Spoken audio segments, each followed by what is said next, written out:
Everyone, প্রবাসে আমার ছোট্ট রান্নাঘরে আমি দেবলীনা আবারও একটা নতুন রেসিপি নিয়ে চলে এসেছি তোমাদের সঙ্গে শেয়ার করে নেব বলে। তো আজকে আমি পনিরের একটা রেসিপি তোমাদের সঙ্গে শেয়ার করব, আর সেটা হলো মটর পনির। একদম রেস্টুরেন্ট স্টাইলে আমি তোমাদের বানিয়ে দেখাবো। আর এই রেসিপিটা রুটি, লুচি, পরোটা সবের সঙ্গে খেতে খুব ভালো লাগে। তাহলে চলো আর বেশি দেরি না করে এবার রেসিপিটা শুরু করা যাক।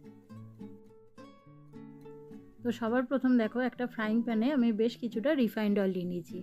এবার তেলটা খুব ভালোভাবে গরম হয়ে গেলে এর মধ্যে আমি প্রথমেই দিয়ে দেবো, দেখো এখানে বেশ কিছুটা মানে একটা গোটা পেঁয়াজ আমি দেখো লম্বা লম্বা করে কেটে নিয়েছি। তো এই পেঁয়াজটা লাল লাল করে একদম ভেজে নেব, মানে বেরেস্তা বানিয়ে নেব।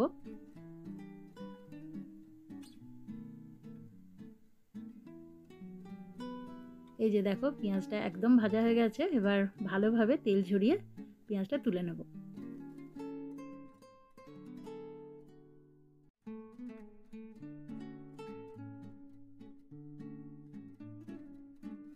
পেঁয়াজটা তুলে নেওয়ার পর ওই তেলে এবার আমি পনিরটা ভেজে নেব।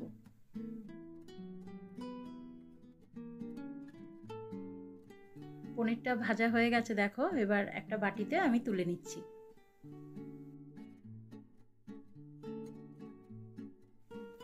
এরপর ওই তেলে আমি দিয়ে দিচ্ছি 1 চা চামচ গোটা জিরে। তারপর জিরেটা তেলে একটু ভালোভাবে ভেজে নেব। আর জিরেটা ভাজা হয়ে গেলে এবার দিয়ে দিচ্ছি এখানে দেখো একটা বড় সাইজের পেঁয়াজ আমি কুচো করে কেটে নিয়েছিলাম, তো সেটা দিয়ে দিচ্ছি। এবার পেঁয়াজটাও খুব ভালোভাবে ভেজে নিতে হবে। তো এখন দেখো পেঁয়াজের কালারটা অনেকটাই চেঞ্জ হয়ে গেছে। তো এইবার আমি এর মধ্যে দিয়ে দিচ্ছি 1 চামচ আদা রসুনের পেস্ট। তো আদা রসুনটাও খুব ভালোভাবে ভেজে নেব।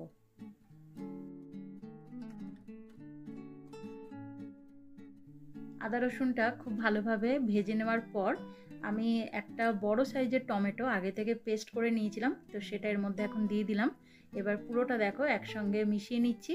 তারপর ভালোভাবে টমেটোটাও এর সঙ্গে ভেজে নিতে হবে। তো মশলাটা ভাজার সময় এর মধ্যে আমি দিয়ে দিচ্ছি কাঁচা লঙ্কা। এখানে আমি 4টে কাঁচা লঙ্কা কেটে নিয়েছিলাম লম্বা করে, সেটা দিয়ে দিলাম। তারপর দিলাম স্বাদ মতো নুন, অল্প একটু হলুদ, আর 8 চা চামচ দিলাম কাশ্মীরি লাল লঙ্কার গুঁড়ো, 8 চা চামচ জিরে গুঁড়ো, আর 8 চা চামচ দিলাম ধনে গুঁড়ো। ব্যাস, এবার পুরোটা একসঙ্গে ভালোভাবে মিশিয়ে নিয়ে এই মশলাটা ভালোভাবে কষিয়ে নিতে হবে। তো এই মশলাটা কষানোর সময় আমি এতে দিয়ে দিলাম সামান্য একটু জল।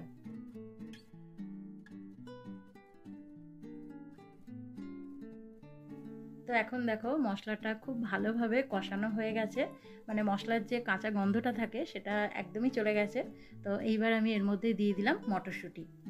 তো আমি এখানে ফ্রোজেন মটরশুঁটি দিয়েছি, আর ফ্রোজেন মটরশুঁটি তো একটু নরম হয়, তাই এটা সেদ্ধ হতে বেশিক্ষণ সময় লাগবে না।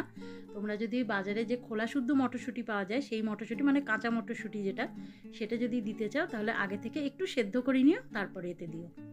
তো এবার দেখো মটরশুঁটিটা আমি মশলার সাথে একটু নেড়ে চেড়ে নিয়ে তারপরে অল্প একটু জল দিয়ে দিচ্ছি।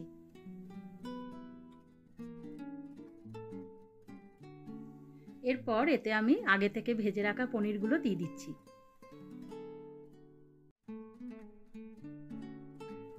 এরপর 10 মিনিটের জন্য মিডিয়াম আঁচে ঢাকা চাপা দিয়ে রেখে দেবো। 10 মিনিট পর ঢাকাটা খুলে আরও একবার নেড়ে চেড়ে নিয়ে এরপর এতে আমি দিয়ে দেবো আগে থেকে ভেজে রাখা বেরেস্তা, আর দিলাম সামান্য একটু গরম মশলা গুঁড়ো, আর দিলাম অল্প একটু কসুরি মেথি। তো এবার পুরোটা একসঙ্গে খুব ভালোভাবে আরও একবার মিশিয়ে নিচ্ছি। তো তৈরি হয়ে গেল আজকের রেসিপি রেস্টুরেন্ট স্টাইল মটর পনির।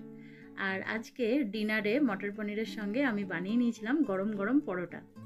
তো আজকে মটর পনিরের রেসিপি তোমাদের কেমন লাগলো অবশ্যই আমাকে কমেন্ট করে জানিও, আর ভালো লাগলে একটা লাইক করে দিও। আর তোমরা যারা আমার চ্যানেলে আজকে প্রথমবার এসেছো, আমার রেসিপি যদি তোমাদের ভালো লেগে থাকে তাহলে আমার চ্যানেলটিকে সাবস্ক্রাইব করে আমার পাশে থেকো। তোমাদের সঙ্গে আবার দেখা হবে নতুন আরেকটা রেসিপি নিয়ে খুব তাড়াতাড়ি। তোমরা সবাই ভালো থেকো, সুস্থ থেকো, সাবধানে থেকো।